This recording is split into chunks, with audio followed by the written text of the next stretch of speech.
जय जवाहर संगवारी हो, मैं श्वेता देशमुख आप सबके अपन चैनल में स्वागत करत हो।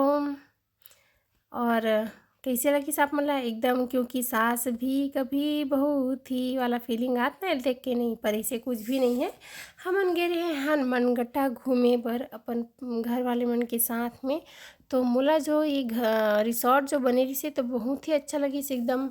जो गांव मन के घर में रहा ना, फूला वगैरह बने रहा है, मतलब वैसी टाइप से थोड़ा सा डिज़ाइन वहाँ के रही से तो एकदम अच्छा लगी। इसमें क्यों कि चलो वीडियो बनाया जाए और आप मतलब जो वो रिसोर्ट ला दिखाया जाए। तो यहाँ पे मस्त छोटे से किचन रही से, बहुत ही सुंदर लगी से। मतलब किचन है, छोटे से फ्रिज रखा है रही से वहाँ पे, और गैस चूल्हा सिलेंडर सब चीज़ की सुविधा रही से।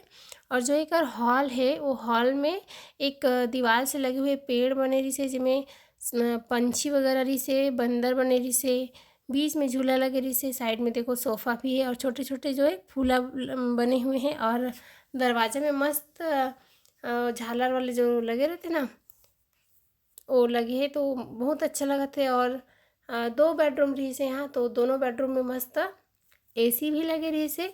और जो अंदर के जो डिज़ाइन बने रही से ते बहुत सुंदर अटैच लेट बात दे रही से बढ़िया से। और एकदम एकदम अच्छा ही लगा था इस मोला। तो मैं क्यों कि चलो आप मतलब भी दिखा ना तो वीडियो बना। और आप मन जरूर जाओ यहाँ एक बार देखे बार। और ये है रे मोर जेठानी जिला मैं प्रणाम करत हो। और आप मन जाओ तो ज़रूर बताओ कि आप मतलब वहाँ कैसे लगी से। तब तक ले जय जोहार।